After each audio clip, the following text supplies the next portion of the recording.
Casa Árabe por la oportunidad que nos ha brindado de poder contar hoy con el profesor BEHNASSI para hablarnos de un tema que me parece que es fundamental, que es el cambio climático en los países árabes, sus implicaciones y las posibilidades que hay de hacerle frente. El profesor BEHNASSI es investigador principal y profesor de políticas sobre medio ambiente global en la Universidad de Agadir, como ha explicado Olivia, y especialista en cambio climático y medioambiental.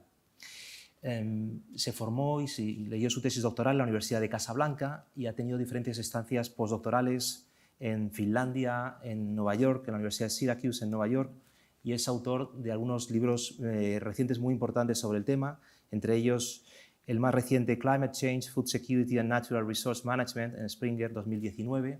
Es consultor y creador de varias organizaciones que se dedican al asesoramiento, a la consultoría sobre cuestiones de clima, de cambio climático en el mundo árabe y en el Mediterráneo.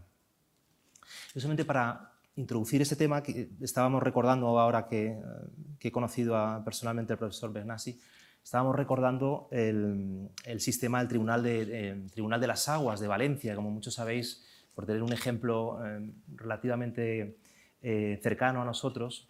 Era un sistema muy eficiente que sigue existiendo todavía de distribución de las aguas, ¿no? Que es una cuestión, es una herencia, es un producto de la cultura árabe y musulmana, de la estancia, de la huella que han dejado de los árabes en España, y es un sistema modélico de gestión de aguas. Bueno, era una alusión a la historia de España que hemos antes mantenido y compartido los dos, y era para reflexionar sobre que muchas de las soluciones probablemente ya se encuentran en la historia de nuestros pueblos, de nuestros países, estas soluciones que a veces son del conocimiento tradicional, como decía antes el profesor BEHNASSI en la conversación, son de la cultura tradicional, pueden ser respuestas que son locales, que tienen que ser necesariamente apropiadas por la comunidad, ¿no? Apropiación de las diferentes comunidades, la adaptación, ¿no?, al cambio climático.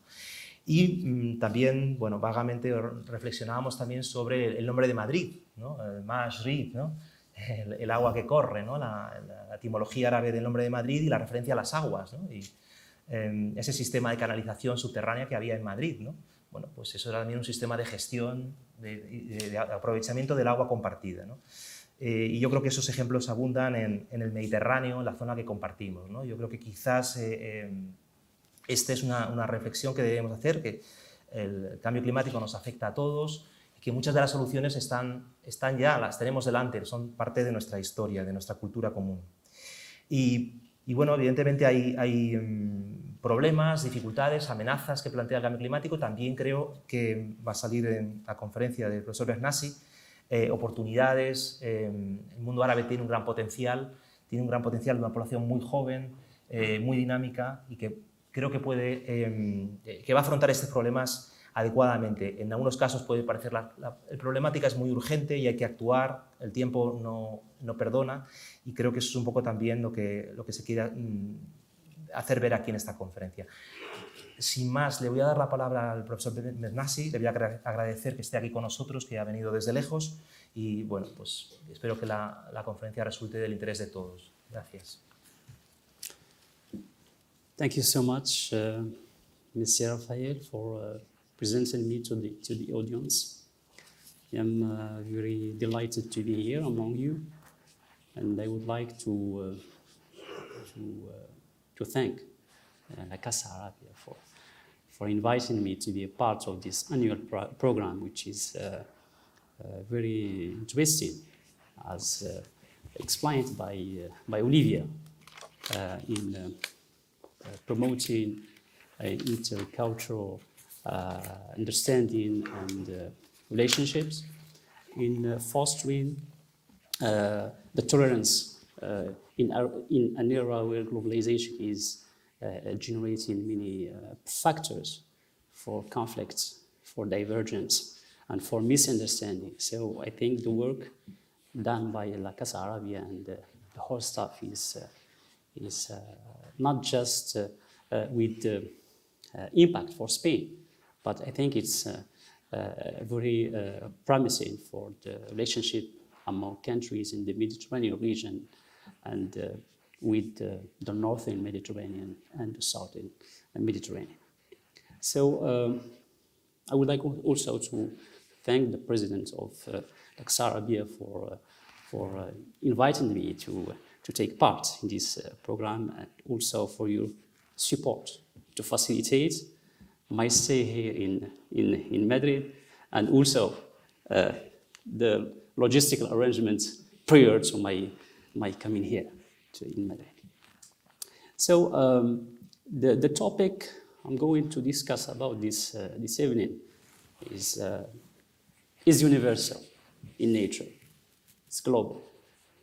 You know that during the last 2 decades, there are many problems and challenges facing all nations, and they are global in nature, and therefore need for their efficient management, global action, while also the local level is very relevant.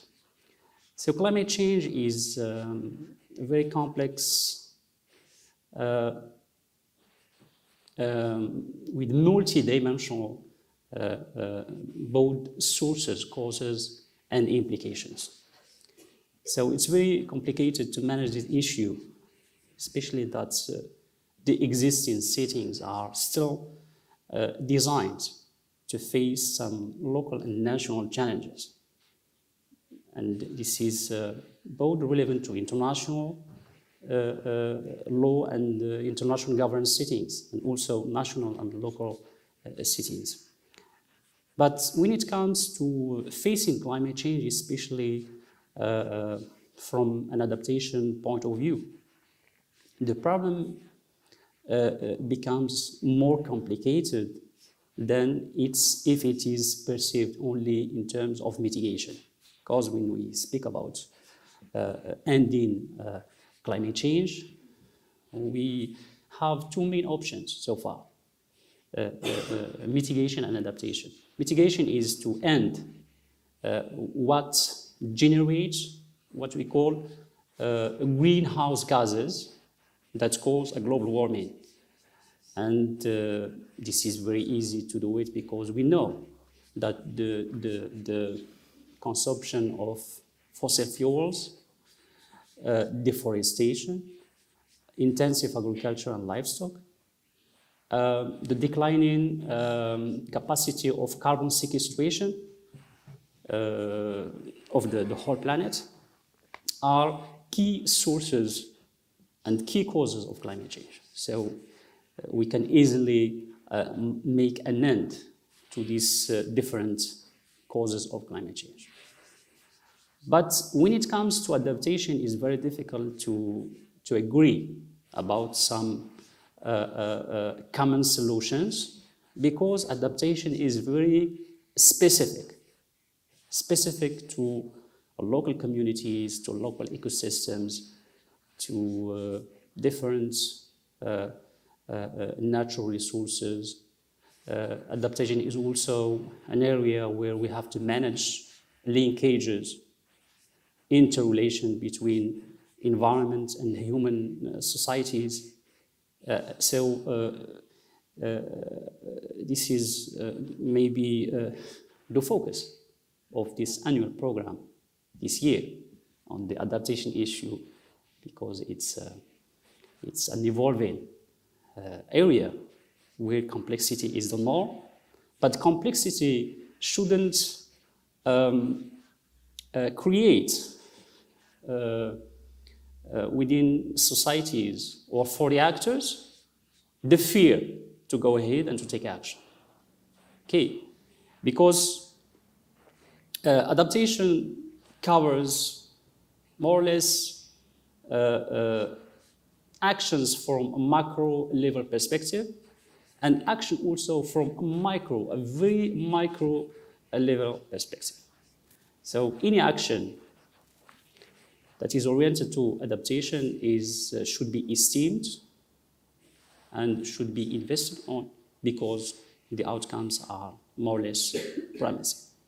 So let's just have a brief introduction to this area, and to remind you of the evolving of the human-induced climate change and some dynamics related to this global problem before speaking very closely on adaptation in the Arab region. And why the Arab region? You know that since the creation of the IPCC, Intergovernmental Panel for Climate Change, which is linked to the United Nations Convention on Climate Change, we have created this scientific authority in order to produce periodic reports, assessments aimed at facilitating the multilateral negotiations related to climate change. And from 1992 so far, the IPCC have produced many reports and assessments with a very positive outcome is the reduction of the scientific uncertainty linked to climate change. Because many countries in 1992, the Rio Summit, refused to recognize something called climate change, just because from a scientific point of view it's still uncertain. So why do we need to politically invest in an area which is still scientifically uncertain? Maybe it's not a very good investment. So the IPCC, which is composed of more than 4,000 of scientists and experts in all areas related to climate change, has produced reports and assessments that confirm the climate change is a real problem. It's not anymore uncertain, and we should do something about it.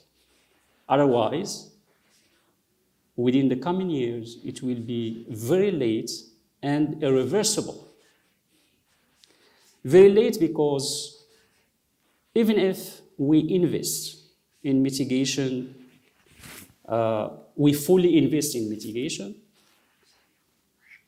the accumulation of greenhouse gases since the industrial period so far will generate many risks in the near future. These risks will impact both social and ecological systems in all countries worldwide. But countries are not in the same level of suffering. That means we will have some regions that will be very vulnerable to climate change, called hotspots, and other regions less vulnerable to climate change impact. So in this context, the Arab region, which is a sub-region in the MENA, the Middle East and the North Africa region, it is considered by the IPCC report as the most vulnerable region to climate change impact. It's a hotspot.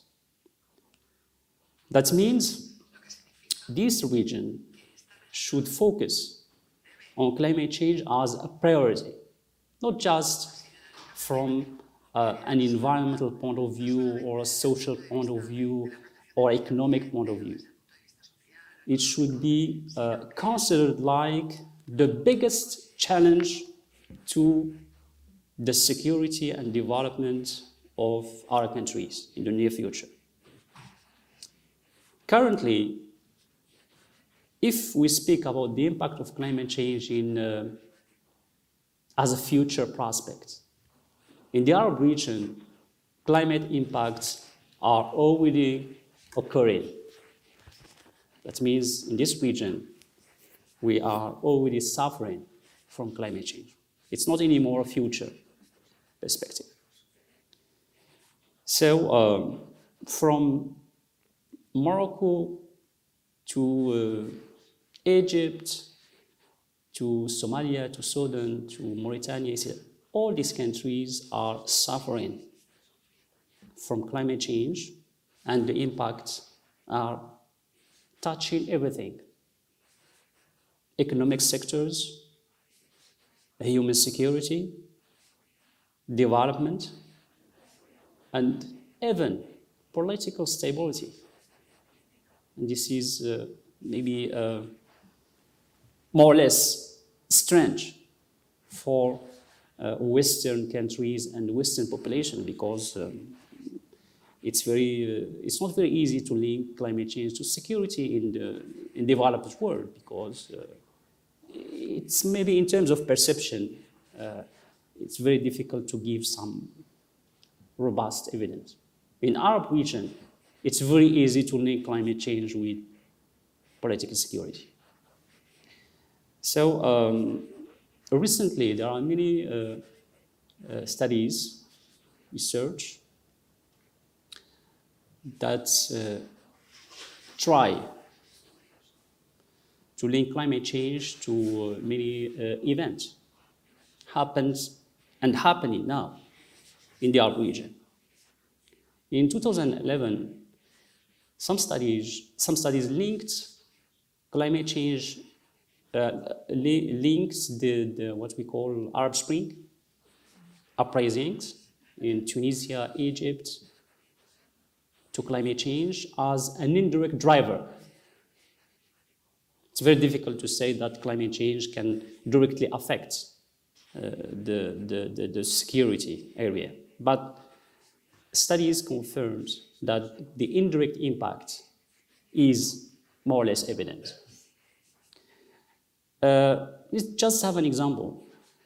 Prior to the uprisings in Egypt in 2011, there was a very hard drought. Okay, and this drought has negatively impacted the capacity of the country to meet the food security of the populations. And many people found themselves in the street just to claim for their right to food security, the right to bread. You can just notice among the many Rwandic social claims, many claims are linked to food security, which is a part of human security. In Tunisia, it was the same. In Sudan, the same. In many countries in the Arab region, climate change can be explained as an indirect factor behind the mass human displacement. Thousands and millions of people leave their homes, their countries, to seek human security, food security, access to natural resources in other regions, especially in Europe. So a large part of migration, influx, can be explained of the indirect impact of climate change. And in the future, if nothing is done to adapt with this evolving risk, the outcome will be very worrying for all countries, not just for Arab countries, but also for the neighboring regions like the EU. So facing climate change is not, by the Arab world, is not only a domestic affair. It should be an interstate affair and a key question, key issue in cooperation, international cooperation, within the Mediterranean, within the MENA, within the southern and the northern countries.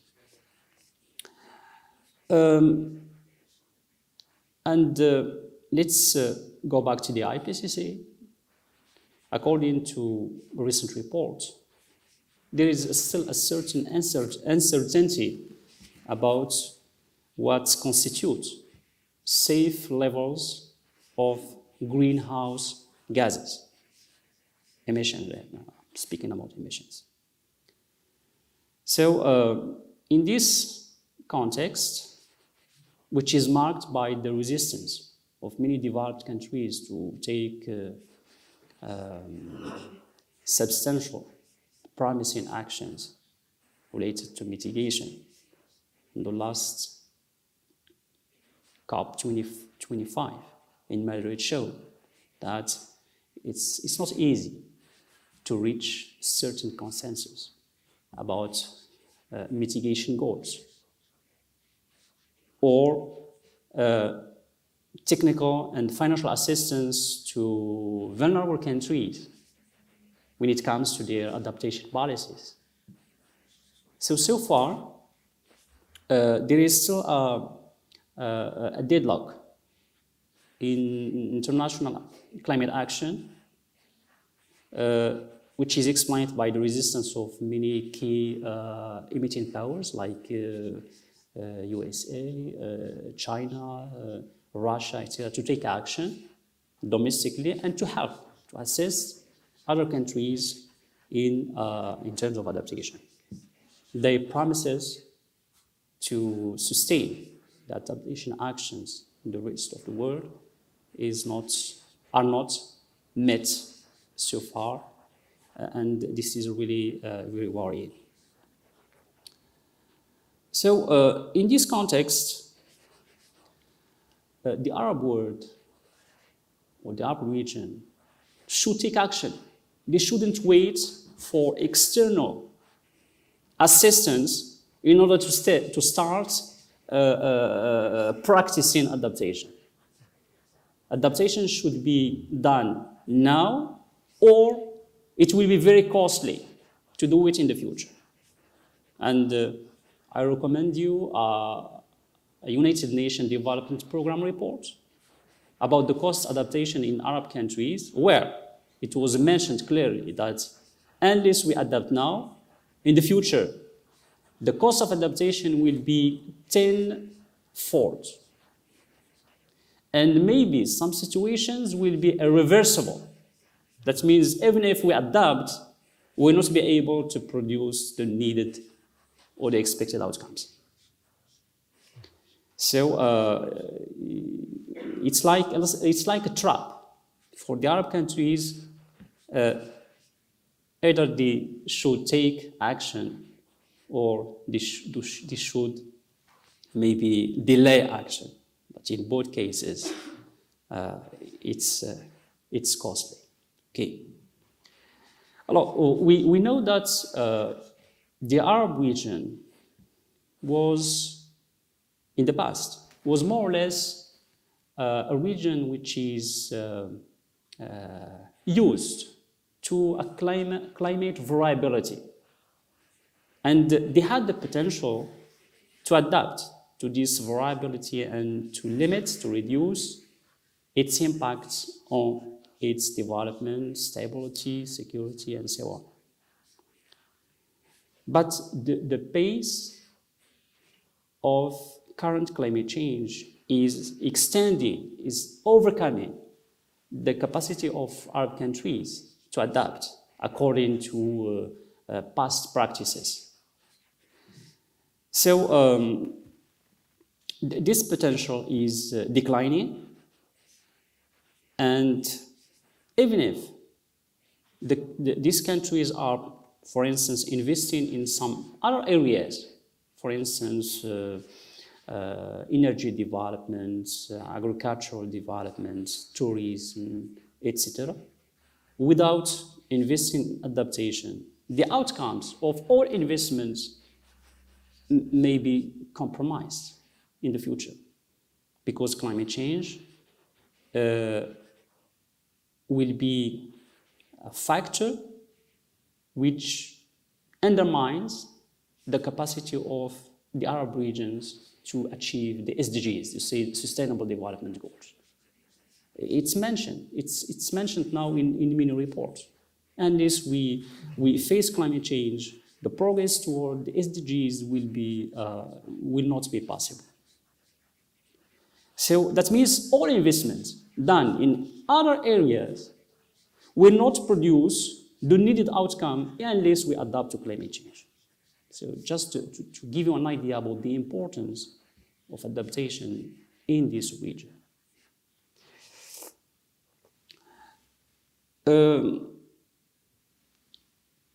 understand the links between climate change and human security and development in the Arab region, I'm going just to give you some areas where these linkages are very clear and evident.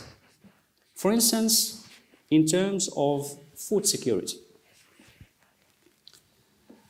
the Arab region is the highest food deficit and among the highest food importing region in the world.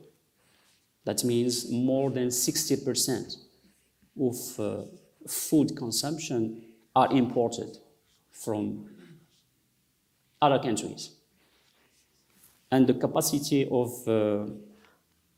sorry, maybe I forget to display the, and the capacity to produce food is declining now because of many factors. But among these factors, we have the climate factor, which is the key factor. How? Climate change is affecting what we call the food production systems in the Arab region. It's affecting the water resources availability and quality in this region. It's affecting what we call the land fertility. It's affecting the capacity of societies in this region to produce food because many young people which are active leave rural areas in order to be, for instance, workers in industries or to migrate to other countries, etc.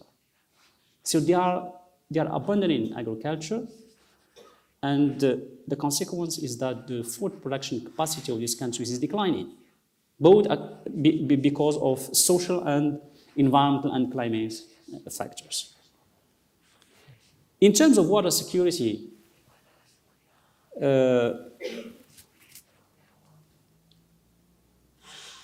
climate change is affecting the water security in the Arab region in multiple ways. The IPCC report classified the MENA region as a region which contains 14 of the world's 20 most water-stressed countries. So more than 2/3 of countries with water stress are located in the MENA region and mostly in the Arab region. And many reports of other institutions like the World Bank clarify that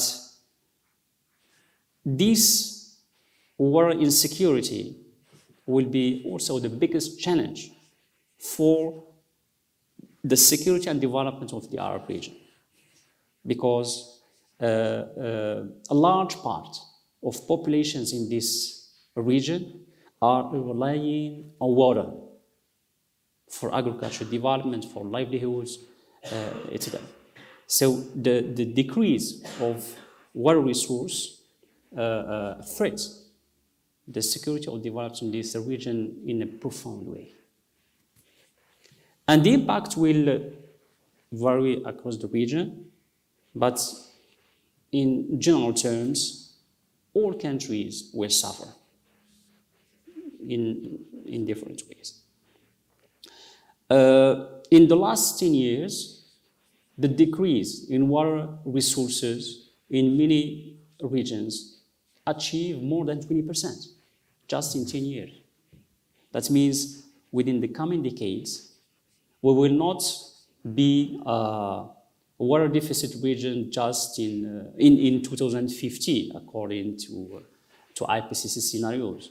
But within the coming years, we will be so in a way that differentiates this region compared to other regions which are not water deficit. In terms of economic loss, climate change will be expected to have the greatest loss related to climate impact on water security, and also the decline of agricultural development and the impact of climate change on health and livelihoods.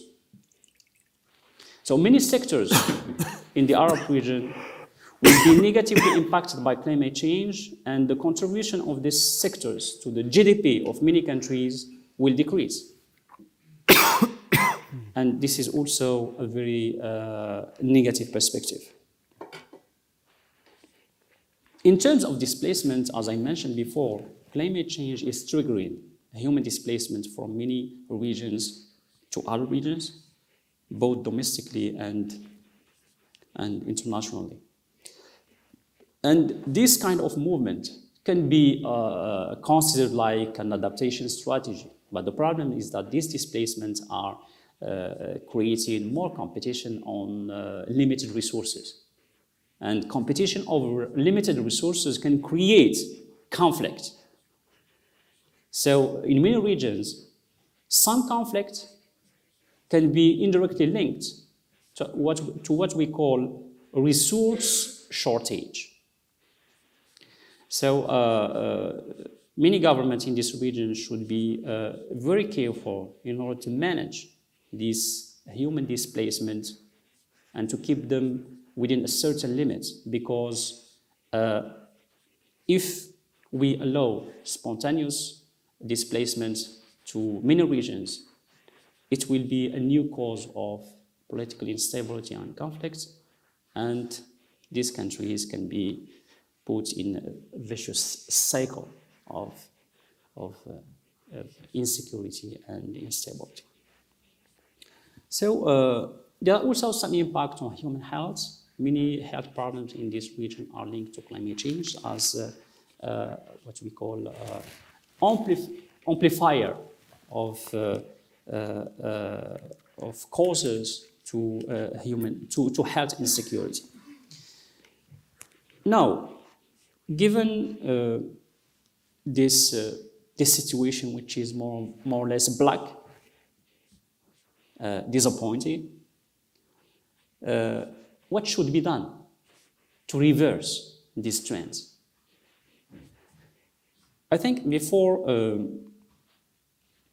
speaking about the needed actions to reverse these trends, I'm going just to mention some barriers to adaptation in the Arab regions. There are many barriers that can prevent the region to adapt efficiently to climate change. So we have, for instance, many institutional, financial, technological, informational, and governance also issues, bad governance issues that can hinder the adaptation in the Arab region and prevent the needed or the expected outcomes of adaptation action. We have, for instance, challenges related to climate change, which is compounded by instability in the region. Insecurity and instability and conflict in the region are preventing the government to take the needed actions when it comes to adaptation, because they consider insecurity issues or security issues as a priority. And environmental climate issues as a second priority. So you understand now, it's a question of perception. How political leaders, how decision makers perceive the existing and current challenges. Sometimes they don't link these conflicts and security issues with environmental and climate issues. And in terms of policy making, it's like a missed opportunity. We have also the problem of unequal vulnerabilities to climate change in the region. We have, for instance, in the region some countries which are financially rich, and by their wealth, they can more or less adapt to climate change, but this is just a short-term adaptation. It's not a long-term adaptation. Okay, for instance, when we use when we overuse conditioning just to face the rise of temperature, it's a short-term adaptation. It's not long-term. But when we focus on within the construction sector on new techniques to make building, to manage the energy within this building, when we choose new materials to build, to make construction, this is a long-term adaptation strategy within the construction sector. But to use air conditioning is not affordable to everyone. In the future, when the energy is very expensive, it's very difficult to grant this access to all population. This is just an example. Unequal vulnerabilities to climate change means unequal capacities to respond. Countries with limited financial resources, limited scientific and technical capacities, insufficient governance systems will not be able to respond to climate change because there is a certain inequality. We have also a weak institutional capacity to address climate change within the region. For instance, climate change is what you call a cross-sectoral challenge. It's like a horizontal challenge. And in many Arab countries, the governance cities are still sectoral. That means we have the Ministry of Tourism, Ministry of Industry, Ministry of Water, Ministry of Human Rights, etc. Every ministry has its own logic, its own priorities, its own challenges. But climate change should be managed in a cross-sectoral way. So unless there are coordination mechanisms within this government, unless these governments are innovative in terms of institutional engineering, it's very difficult to face climate change in the future. Because climate change needs this collaboration, this sectoral collaboration, integrated policies, this synergy between all existing institutions. And otherwise, responses or response mechanism to climate change will not be efficient. Linked to the last barrier, we have also the predominance of linear approaches of siloed development policies which fail to tackle the complexity of climate risks. So sectoral ministries produce sectoral policies. I give you an example from Morocco. In Morocco, we have the Ministry of Agriculture. And we have the Ministry of Tourism. And we have the more or less departments that manage water, environment, forests, etc. The Ministry of Agriculture, during the last 10 years, had what we call Morocco Green Plan, which is an agricultural strategy. And within this plan, we have focused on intensive, export-oriented agriculture without taking into consideration the water shortage, the land degradation, the extreme events negatively affecting agricultural land, etc. So unless we build synergies between the agriculture, the Ministry of Agriculture and other ministries which are using the same resource, like water, the future is not really bright for Morocco when it comes to water resource management. We have also the same problem within the Ministry of Tourism. Within this ministry, it's very difficult to find a focus on the sustainable management of water within the touristic areas or within the tourism sector. So it's like every ministry manage its sector in separate ways and in different logics. And this creates or generates many negative externalities, many new problems that should be managed.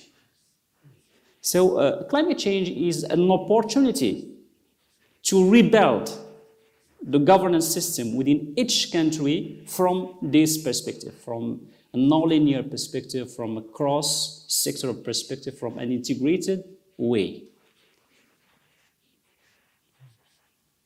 The Arab region is also known by its weak systematic observation and monitoring of climate variables. We rely so far on scientific evidence produced elsewhere. And this evidence is not adapted, is not taken into consideration the specific dimensions of climate risks. So when we consider this information as an input for policy making, the last outcome or the last decision or policy will not be really efficient because they are based on information data which is not very relevant.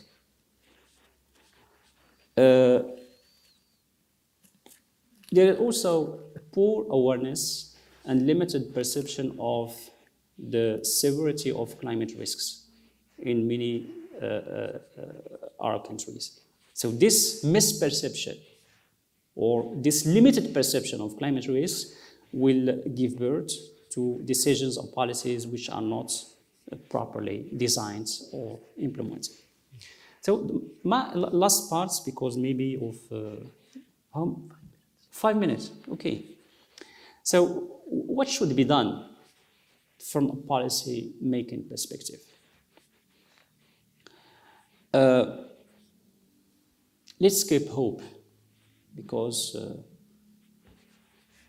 there are many countries who are doing good when it comes to climate mitigation and adaptation. That means the Arab countries have certain reference to be seized as an opportunity.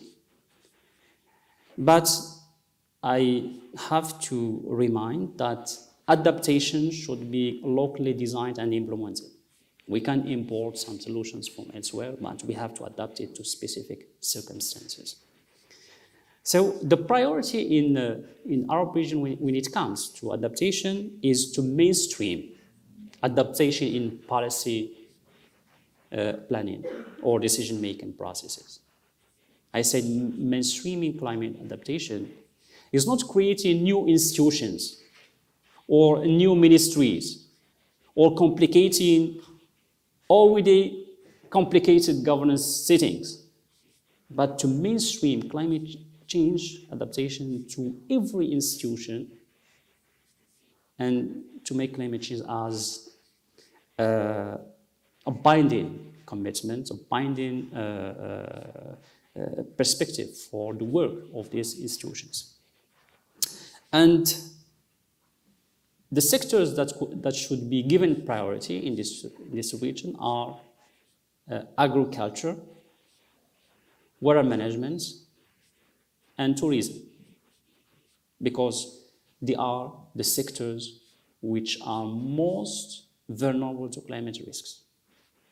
So we have to start with these sectors because the expected outcomes will be very positive for the other sectors, for both the social and ecological systems in this region. The second priority is to diversify agricultural policies.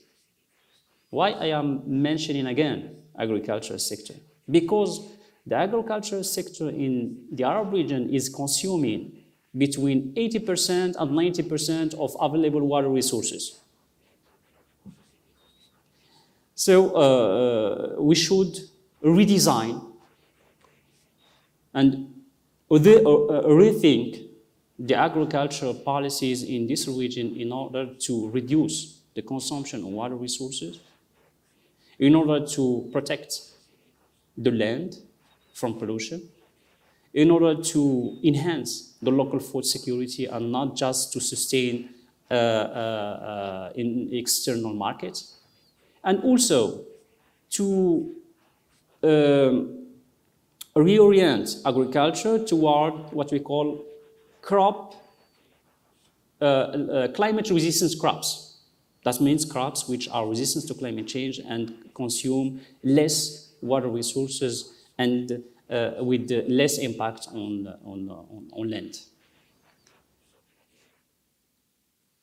The third area where investments can be also made is the integration of planning for water and energy sectors, and also the investment in renewable energy. So we know that investment in renewable energy can be what we call a co-benefit strategy. What does it mean, co-benefit strategy? Is the same piece of policy which can be designed according to both adaptation and climate mitigation goals. For instance, in many countries, such as Morocco, the new agriculture policy, which is adopted just a few days ago before this lecture, called Generation Green 2020, it's supposed to take lessons from all mistakes done in previous agricultural strategy.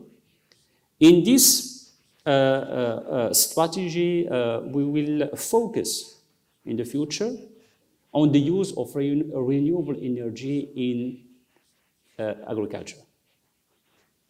And using renewable energy in agriculture will help using the last irrigation technology in the world, because this irrigation technology need a huge amount of energy consumption. There is also a link between the investment in renewable energy and water consumption. In many countries, like China and France, they start recently to reduce their investment in some types of renewable energy just because we use many water inputs, a huge amount of water inputs for cooling purposes. So we are redesigning now renewable energy sector in order to limit the use of available water resources. There is also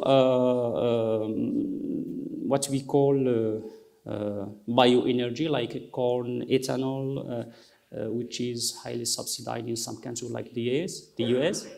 And in many countries, we are starting to produce energy from waste or from agricultural residue. We value this residue and we produce energy from it. So in the Arab region, we should integrate planning for water and energy because there are some co-benefit outcomes. The last recommended action is to leverage finance from international funds to foster climate resilience in Arab states.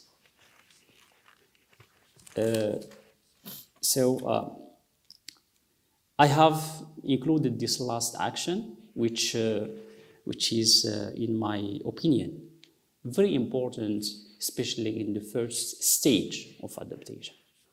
The Arab countries don't have sufficient financial resources for adaptation purposes, except some Gulf countries. So Arab countries should benefit from existing funds, international funds, dedicated to adaptation. But these countries so far are not equipped and they don't have the needed capacities to benefit from these existing funds. The problem is that many developing countries in other regions, not the MENA, are benefiting from these funds in a robust way. And it's linked to the capacity of these countries to benefit from these funds. So I think that, for instance, the EU will be able to advocate for this, either by providing technical assistance to Arab countries in designing adaptation projects that can be funded by existing financial funds, and also to develop what we call bilateral cooperation oriented to adaptation. And let's remind you that this cooperation shouldn't be just perceived from an assistance perspective, because the EU is investing on its own development and security. Okay, the links between the EU and the Arab region or the southern Mediterranean countries are strong. There are many cultural, political, economic ties, and we shouldn't give the opportunity to climate risks to create a certain rupture, demarcation in this area, and to create like a virtual walls between the EU and the Arab world, because it's not productive for the both regions. As a conclusion, I think that building resilience in Arab states, where, for instance, drought, changing rainfall patterns, and conflict are putting millions of people at risk and spiking displaced, hunger, and malnutrition numbers. We need to assess these nations and communities in building active, innovative, and bold interventions that allow them to better adapt to a changing climate. 6 out of 10 people in the Arab region are under 30 years old. That means they are young people. These youth, in my opinion, will lead the way, but they still need support from their own government, from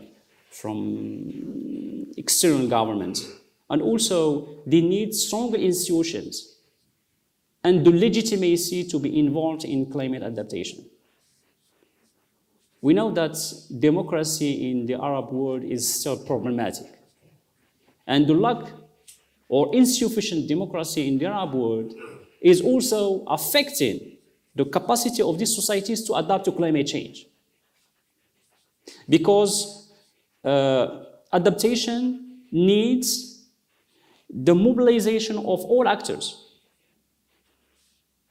state and non-state actors, citizens, communities, social movements, etc. And unless participation mechanisms are set to help these young people to access to decision-making processes, they will not be able to influence or to advocate for climate adaptation in the future. So the link between climate adaptation and democracy and human rights is very strong. It shouldn't be really, what do we say? Forgotten or Yes, yes. The last point is that there are many frameworks set by United Nations especially, which can be considered like an opportunity for the Arab state to face climate risks. We have, for instance, the Sustainable Development Agenda, which we call SDGs, Sustainable Development Goals. We have the Paris Agreement, and we have the Sendai Framework for Disaster Risk Reduction. In these three frameworks, there are many provisions for developing countries. We consider developed countries like a very particular group that should be assisted to foster its development, to foster its climate resilience, and to build its capacity to manage disaster.